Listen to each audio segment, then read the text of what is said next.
ਜੀ।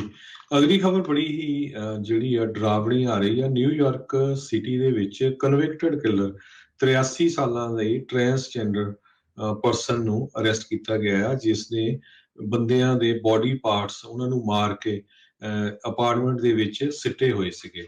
ਹਾਰਵੇ ਮਾਰਸਲਿਨ, ਜਿਸ ਨੂੰ ਕਿ ਆਇਡੈਂਟੀਫਾਈ ਕੀਤਾ ਗਿਆ ਹੈਗਾ ਆ, ਉਸਨੇ ਪਹਿਲਾਂ ਕਹਿੰਦੇ ਵੀ ਦੋ ਆਪਣੀਆਂ ਗਰਲਫ੍ਰੈਂਡ ਨੂੰ ਮਾਰਿਆ ਸੀਗਾ 50 ਸਾਲ ਪਹਿਲਾਂ। 83 ਸਾਲਾਂ ਦੀ ਟਰਾਂਸਜੈਂਡਰ ਵੂਮਨ ਦੋ ਵਾਰੀ ਇਹ ਕਨਵਿਕਟਡ ਹੋਈ ਸੀਗੀ 1983 ਦੇ ਲਾਗੇ, ਤੇ ਉਹ ਤੋਂ ਬਾਅਦ ਫਿਰ 20 ਸਾਲਾਂ ਦੀ ਸਜ਼ਾ ਹੋਈ ਸੀ, ਪਰ ਪਰੋਲ ਤੇ ਛੱਡ ਦਿੱਤਾ ਗਿਆ ਸੀ 84 ਚ। ਉਹ ਤੋਂ ਬਾਅਦ ਫਿਰ ਇਸਨੇ ਇੱਕ ਲੇਡੀ ਨੂੰ ਮਾਰ ਦਿੱਤਾ ਤੇ 12 ਸਾਲਾਂ ਦੀ ਸਜ਼ਾ ਹੋਈ ਸੀ। ਹੁਣ ਫਿਰ ਬਾਹਰ ਸੀਗੇ ਤੇ ਕਹਿੰਦੇ ਵੀ ਨਿਊਯਾਰਕ ਦੇ ਵਿੱਚ ਡਿਟੈਕਟਿਵਸ ਨੇ ਦੇਖਿਆ ਵੀ ਕਿਸੇ ਨੇ ਇੱਕ ਬੋਡੀ ਨੂੰ ਡੰਪ ਕੀਤਾ ਹੋਇਆ ਗਾਰਬੇਜ ਦੇ ਵਿੱਚ। ਜਦੋਂ ਉਹਨਾਂ ਨੇ ਕੈਮਰੇ ਦੇਖੇ ਤੇ ਉਹ ਦੇਖਿਆ ਵੀ ਮਾਰਸੀਲਿਨ ਨਾਮ ਦੀ ਜਿਹੜੇ ਪਰਸਨ ਆ ਇਹਦੇ ਘਰ ਵੱਲ ਨੂੰ ਜਾਂਦਾ, ਤੇ ਜਦੋਂ ਉਸਦੇ ਘਰ ਦੇ ਵਿੱਚ ਗਏ ਡਿਟੈਕਟਿਵਸ, ਉਹਨਾਂ ਨੇ ਦੇਖਿਆ ਵੀ ਉਹਦੇ ਘਰ ਦੇ ਵਿੱਚ ਲੋਕਾਂ ਦੇ ਸਿਰ ਵੱਡੇ ਹੋਏ ਪਏ ਸੀ। ਸੋ ਪਤਾ ਨਹੀਂ ਕਿੰਨੇ ਕੁ ਜਾਣਿਆਂ ਦਾ ਇਸਨੇ ਕਤਲ ਕੀਤਾ ਹੈਗਾ। ਜੀ ਦੇਖੋ, ਸੋ ਇਸ ਨੂੰ ਹੁਣ ਫੜ ਕੇ ਜਿਹੜਾ ਹਿਰਾਸਤ ਦੇ ਵਿੱਚ ਲਿਆ ਹੈਗਾ ਆ। ਜੈਸੀ ਸਮੋਲਟ ਕੁਝ ਸਾਲ ਪਹਿਲਾਂ ਇਹ ਨਾਮ ਬੜਾ ਫੇਮਸ ਹੋਇਆ ਸੀ ਜਦ ਇਸ ਨੇ ਇਹ ਦਾਅਵਾ ਕੀਤਾ ਸੀਗਾ ਮੇਰੇ ਉੱਤੇ ਰੇਸਿਸਟ ਤੇ ਹੋਮੋਫੋਬਿਕ ਅਟੈਕ ਹੋਇਆ ਆ। ਇੱਕ ਐਮਪਾਇਰ ਕਰਕੇ ਸ਼ੋਅ ਚੱਲਦਾ ਸੀ, ਉਸ ਦੇ ਵਿੱਚ ਇਹ ਕੰਮ ਕਰਦਾ ਸੀ। 39 ਸਾਲਾਂ ਦਾ ਇਹ ਸੀਗਾ। ਇਸਨੇ ਉਦੋਂ ਦਾਅਵਾ ਕੀਤਾ ਵੀ ਮੇਰੇ ਉੱਤੇ ਕੁਝ ਲੋਕ ਆਏ, ਉਹਨਾਂ ਰੇਸਿਸਟ ਕਮੈਂਟ ਕੀਤੇ ਤੇ ਹੋਮੋਫੋਬਿਕ ਜਿਹੜੇ ਆ ਉਹ ਅਟੈਕ ਕਰ ਦਿੱਤਾ। ਪਰ ਬਾਅਦ ਦੇ ਵਿੱਚ ਇਹ ਮੰਨ ਗਿਆ ਵੀ ਇਸਨੇ ਖੁਦ ਇਹ ਸਾਰਾ ਜਿਹੜਾ ਆ ਉਸ ਘਟਨਾ ਨੂੰ ਅੰਜਾਮ ਦਿੱਤਾ ਸੀ। ਆਪਣੇ ਕੋਲੋਂ ਹੀ ਬੰਦਿਆਂ ਨੂੰ ਹਾਇਰ ਕਰਕੇ ਇਹ ਅਟੈਕ ਆਪਣੇ ਉੱਤੇ ਕਰਵਾਇਆ ਤਾਂ ਜੋ ਹਮਦਰਦੀ ਲੋਕਾਂ ਦੀ ਹਾਸਿਲ ਕਰ ਸਕੇ। ਉਸ ਟਾਈਮ ਦੇ ਉੱਤੇ ਬਹੁਤ ਸਾਰੇ ਲੋਕਾਂ ਨੇ ਇਸ ਨੂੰ ਹਮਦਰਦੀ ਵੀ ਜਿਹੜੀ ਉਹ ਦਿੱਤੀ, ਪਰ ਬਾਅਦ ਦੇ ਵਿੱਚ ਇਹ ਪਤਾ ਲੱਗਾ ਵੀ ਇਹ ਤਾਂ ਇੱਕ ਨੰਬਰ ਦਾ ਝੂਠਾ ਨਿਕਲਿਆ।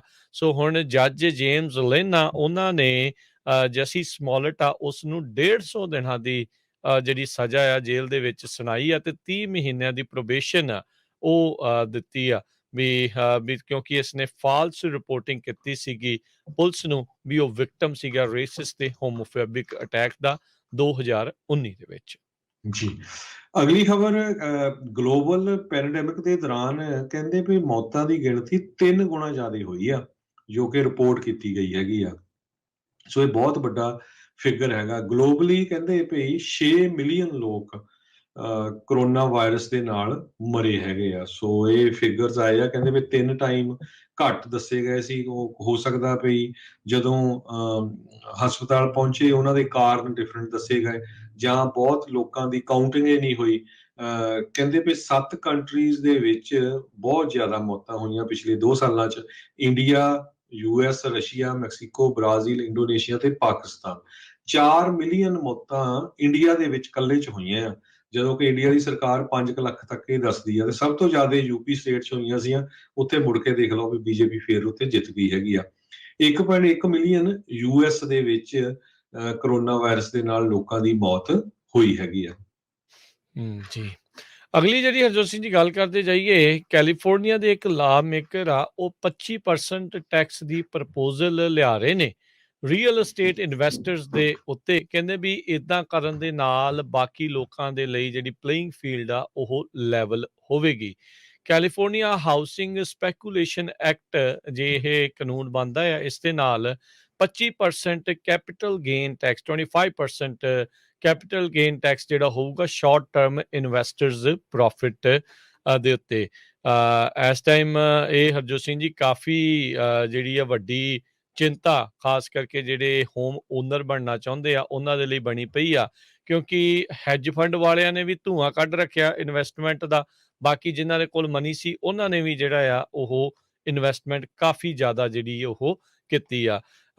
ਇੱਕ ਟ੍ਰਿਸ਼ਾ ਕੋਰਟਿਸ ਨਾਂ ਦੀ ਫਾਰਮੇਸੀ ਟੈਕਨੀਸ਼ੀਅਨ, ਉਹਨੇ ਕਿਹਾ ਆ ਵੀ ਉਸਨੇ ਕਈ ਵਾਰੀ ਘਰ ਖਰੀਦਣ ਦੀ ਲਈ, ਪਹਿਲਾ ਘਰ ਖਰੀਦਣ ਦੇ ਲਈ ਬੜੀ ਕੋਸ਼ਿਸ਼ ਕੀਤੀ, 33 ਵਾਰ ਬਿਡ ਕੀਤੀ ਉਸ ਦੇ ਉੱਤੇ, 33 ਵਾਰੀ ਲੋਕਾਂ ਨੇ ਉਸਨੂੰ ਆਊਟ ਬਿਡ ਕਰ ਦਿੱਤਾ। ਕਹਿੰਦੀ ਵੀ ਉਹ ਥੱਕ ਹਾਰ ਕੇ ਆਪਣੇ ਪਰਿਵਾਰ ਦੇ ਨਾਲ, ਪੇਰੈਂਟਸ ਦੇ ਨਾਲ ਵਾਪਸ ਮੂਵ ਕਰ ਗਈ। ਉਹਨੇ ਅਖੀਰ ਦੇ ਵਿੱਚ $4 ਲੱਖ ਦਾ ਘਰ ਖਰੀਦਿਆ ਮਹਿਜ 500 ਸਕੁਅਰ ਫੁੱਟ ਦਾ ਜਿਹੜਾ ਕੋਂਡੋ ਆ ਉਸ ਨੂੰ ਇਹ ਮਿਲਿਆ।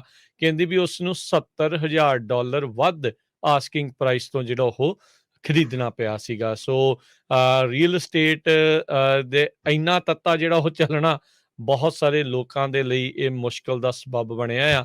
ਸੋ ਅਸੈਂਬਲੀ ਮੈਂਬਰ ਕੈਲੀਫੋਰਨੀਆ ਦੇ ਕ੍ਰਿਸ ਵਾਰਡ, ਉਹਨਾਂ ਨੇ ਇਹ ਨਵਾਂ ਹਾਊਸਿੰਗ ਸਪੈਕੂਲੇਸ਼ਨ ਐਕਟ ਲਿਆਂਦਾ ਹੈ, ਜਿਸ ਦੇ ਤਹਿਤ 25% ਇਨਵੈਸਟਰ ਦੇ ਕੈਪੀਟਲ ਗੇਨ ਦੇ ਉੱਤੇ ਇਹ ਟੈਕਸ ਲਾਇਆ ਜਾਊਗਾ ਜਦੋਂ ਵੀ ਪ੍ਰਾਪਰਟੀ ਦੇ ਟਾਈਮ ਆਫ ਪਰਚੇਜ਼ ਤੇ ਫਾਈਨਲ ਸੇਲ ਜਾਂ ਐਕਸਚੇਂਜ ਹੁੰਦਾ ਆ। ਜੀ, ਸੋ ਬਿਲਕੁਲ 78 ਡਿਸਟ੍ਰਿਕਟ ਤੋਂ ਹੈਗੇ ਅਸੈਂਬਲੀ ਮੈਂਬਰ। ਸੋ ਇਹਦੇ ਵਿੱਚ ਕੀ ਹੋਊਗਾ, ਸਟਾਰਟਿੰਗ ਜਨਵਰੀ 1 2023, ਇਹ ਬਿੱਲ ਅਜੇ ਪਾਸ ਨਹੀਂ ਹੋਇਆ ਪਰ ਲੈ ਕੇ ਆ ਰਹੇ ਆ।